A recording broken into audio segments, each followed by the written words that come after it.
देखिए chapter first है locomotion और ये हमारे बीएससी पार्ट सेकेंड ईयर का जो पेपर फर्स्ट है उसका सेक्शन ए का फर्स्ट चैप्टर है। देखिए लोकोमोशन क्या होता है।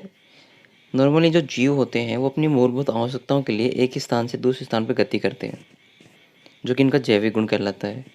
और ये गति जो होती है इनमें दो प्रकार की होती है, एक स्थानबद्ध गति, जबकि जो दूसरी गति है वो गमन या प्रचलन की होती है, यानी कि लोकोमोशन की।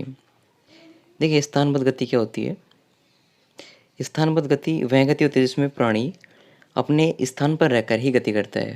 जैसे माना ये कोई पेड़ है और ये पेड़ अपने एक निश्चित एरिया पे ही रह कर के क्या करता है, ऊपर की ओर वृद्धि करता है।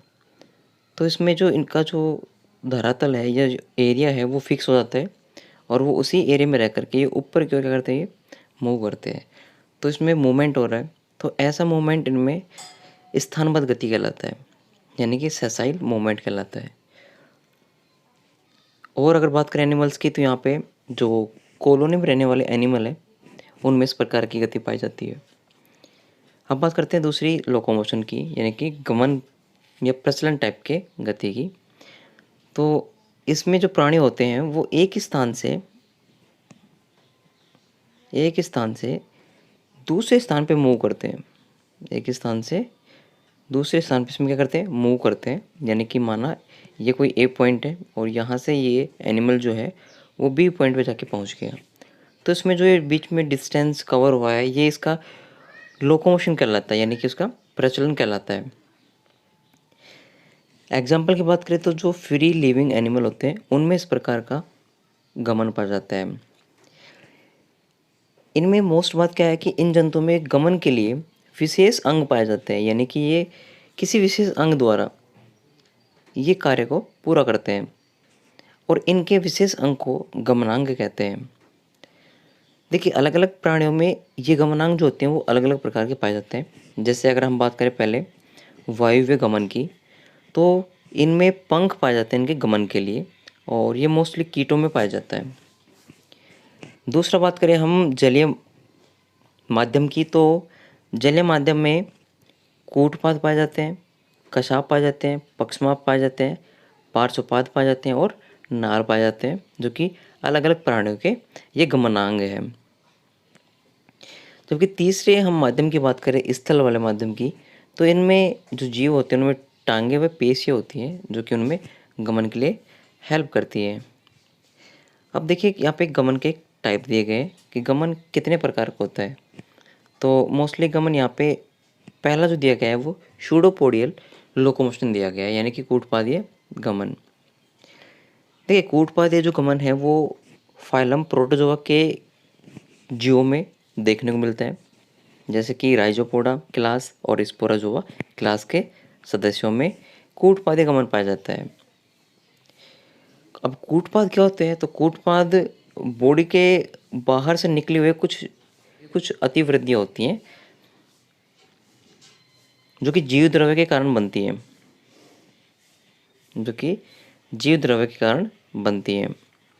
देखिए जो कूटपाद होते हैं वो जीव द्रव्य के बने होते हैं। जीव द्रव्य में एक्टोप्लाज्म और एंडोप्लाज्म भाग लेते हैं, जिनसे कूटपाद का निर्माण होता है। अब देखिए कूटपाद डिफरेंट टाइप के होते हैं, जिनमें से पहला जो कूटपाद है वो लोबोपोडिया टाइप का है। लोबोपोडिया कूटपाद क्या होता है, इनका जो कूटपाद होता है वो लोब लाइक स्ट्रक्चर का होता है, यानी कि इनकी संरचना कैसे होती है, पालिसमान होती है और छोटी अंगुलिकार के जैसी होती है, जिन्हें लोबोपोडिया कहते हैं। ये लोबोपोडिया एक्टोप्लाज्म और एंडोप्लाज्म के बने होते हैं, जैसे कि डायग्राम में देख रहे हो आप। ये अमीबा का कूटपाद है जो कि प्रोटोप्लाज्म के फैलने के कारण बना है इस प्रकार से। इसमें जो ये अंदर डॉट डॉट आपको दिखाई दे रहे हैं, ये डॉट डॉट डॉट प्रोटोप्लाज्म के या प्रोटोप्लाज्म है, प्रोटोप्लाज्म,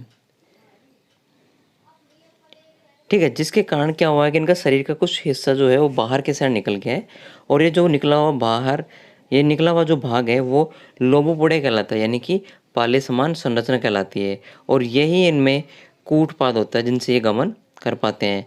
अगर आप लोबोपोडिया गमन की बात करें तो किन किन एनिमल्स में ये पाया जाता है। देखिए अमीबा प्रोटियस जो है, अमीबा प्रोटियस, इनमें लोबोपोडिया प्रकार का लोकोमोशन पाया जाता है, यानी कि लोकोमोशन के लिए लोबोपोडिया पाए जाते हैं और ये अनेक कूटपाद बनते हैं। दूसरा बात करें अमीबा लाइमैक्स, इसमें केवल एक ही कूटपाद होता है। देखिए इनके प्रोटोप्लाज्म की बात करें तो इनमें एक्टोप्लाज्म जो होता है वो आउटर साइड में होता है, जबकि एंडोप्लाज्म जो होता है वो अंदर की ओर पाया जाता है। ये इनका डायग्राम है लोबोपोडिया टाइप के लोकोमोशन का। दूसरा आता है फिलोपोडिया। फिलोपोडिया क्या होता है, ये पतले लंबे धागे समान सूत्रीय संरचनाएं होती हैं जो आगे से नुकीली व एक्टोप्लाज्म की बनी होती है, यानी कि इसमें एंडोप्लाज्म भाग नहीं लेगा और ये शाखित होते हैं और सभी दिशाओं में ये निकले रहते हैं, जैसे कि डायग्राम में दिखाया गया है।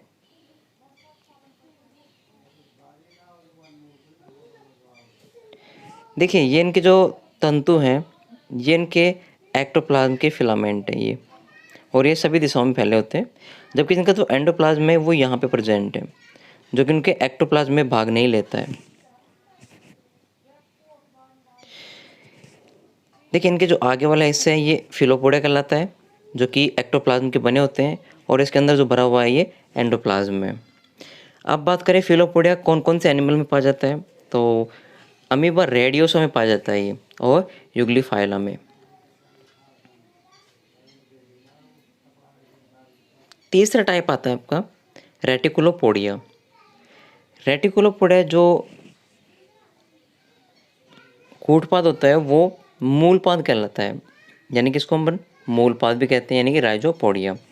ये पतले धागे समान, ये पतले लंबे धागे समान संरचना वाले होते हैं जो पड़ोसी शाखाओं से मिलकर एक जाल जैसी संरचना का निर्माण कर लेते हैं, और इसे जालिका पाद भी कहते हैं, यानी कि रेटिकुलोपोडिया। यानी कि इसका नाम क्या हो गया, जाल जैसी संरचना। अगर हम डायग्राम की बात करें तो ये वाला जो डायग्राम है ये रेटिकुलोपोडिया का है। एक लोब है जो कि आगे जाकर के शाखित प्रकार का जाल बनाता है और गमन के लिए हेल्प करता है। इन शाखित प्रकार के लोब को राइजोपोडिया कहते हैं, जो कि एल्फीडियम में इस प्रकार का लोकोमोशन पाया जाता है। अब बात करते हैं नंबर 4 की, जो कि एक्जोपोडिया है। और एक्जोपोडिया जो है वो लंबा पतला धागे समान संरचना होती है, लेकिन कठोर सूत्र की जैसी होती है, यानी कि इनमें फिलामेंट जो होता है वो कठोर होता है। इनके लोब के मध्य में कठोर केंद्रीय अक्ष निकलती है, कठोर केंद्रीय अक्ष निकलती है इस प्रकार से, ये वाली, ये इसे एक्शियल फिलामेंट कहते हैं, जो केवल एक्टोप्लाज्म की बनी होती है, जो केवल एक्टोप्लाज्म की बनी होती है। और ये गमन में कम काम आते हैं, लेकिन भोजन में, ये भोजन को पकड़ने में अधिक हेल्पफुल होती है। एग्जाम्पल की बात करें तो एक्टिनोफ्रायस जो एनिमल है उसमें, और एक्टिनोस्फेरियम दोनों में ये पाई जाती है। ये इसका डायग्राम है, जिसमें एक्जोपोडिया तो है लेकिन इसमें क्या है, एक एक्सेल फिलामेंट निकल रही है जो कि लंबे पतले धागे समान संरचना है। इस प्रकार से ये चारों आपके कूटपाद समाप्त होते हैं। अब बात करते हैं इसमें अमीबा में कूटपादी गमन की, यानी कि गमन का प्रोसेस। एग्जाम्पल अमीबा है। अमीबा किस प्रकार से गति करता है, तो अमीबा में मैकेनिज्म देखेंगे गमन की। तो मोस्टली अमीबा में जो गमन है वो कूटपाद के द्वारा होता है। हमने फर्स्ट जो पढ़ा था वो लोबोपोडिया था, ठीक है, यानी कि इनमें लोब निकलता है। देखिए अमीबा जो होता है वो कूटपाद की हेल्प से 1 मिनट में 0.02 से 0.03 mm औसत गति करता है।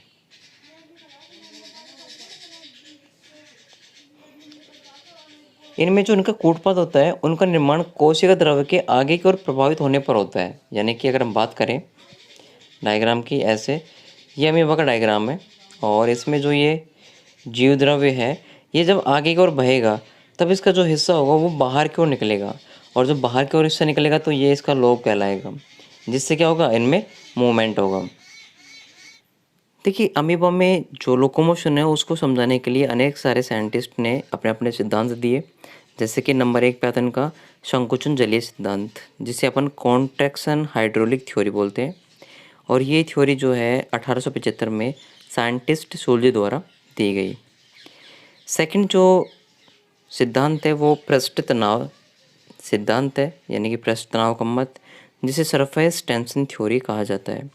और ये जो थ्योरी है वो बर्थोल्ड नामक साइंटिस्ट ने 1886 में प्रस्तुत की।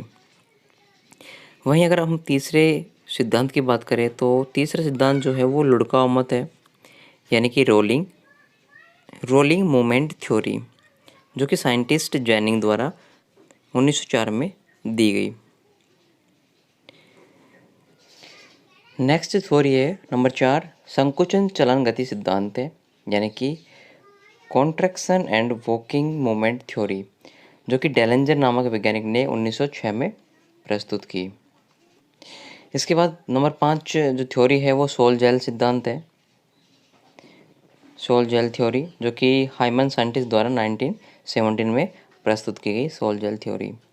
नंबर 6 वलन एवं अवलन का सिद्धांत है, यानी कि फोल्डिंग एंड अनफोल्डिंग थ्योरी, जो कि गोल्ड्रेस एंड लॉर्च द्वारा 1950 में प्रस्तुत की गई। देखिए, इसमें जो मेन इम्पोर्टेंट जो थ्योरी है वो सोल जेल थ्योरी है, यानी कि नंबर 5, और ये काफ़ी बार पेपर में पूछा भी गया है।